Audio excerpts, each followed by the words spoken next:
Some of the most amazing paintings I have ever seen are those of Thomas Alsman.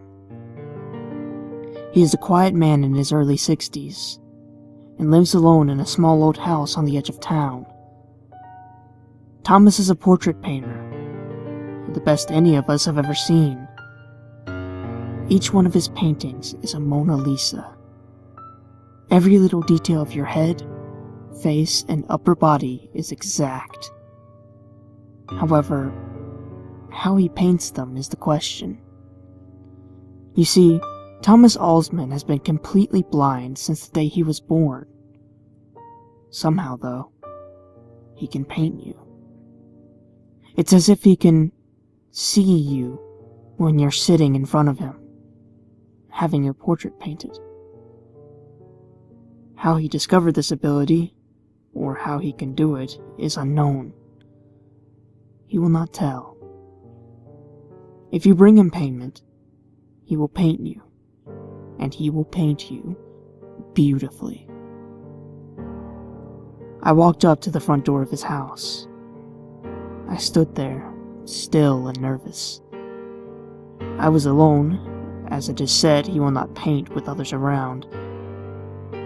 After a deep breath, I rang the doorbell.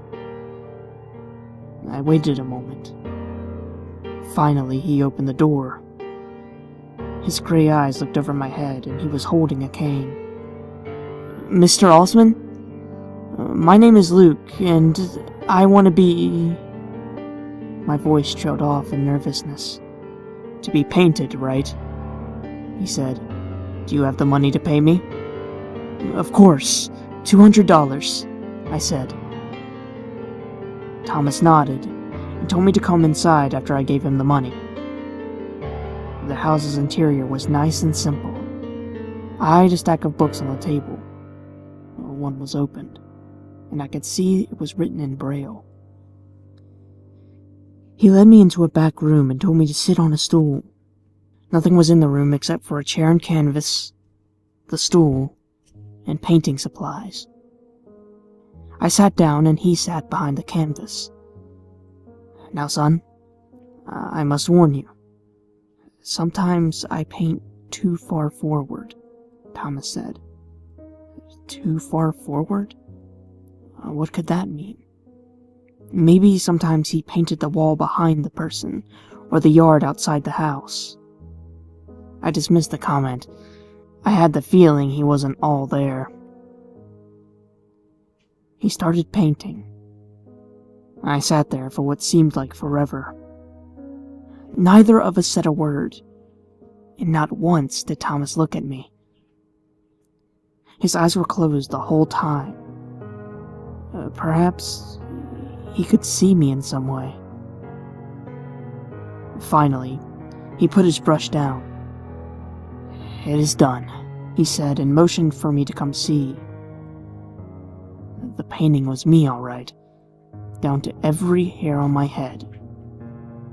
But the state I was in was horrible.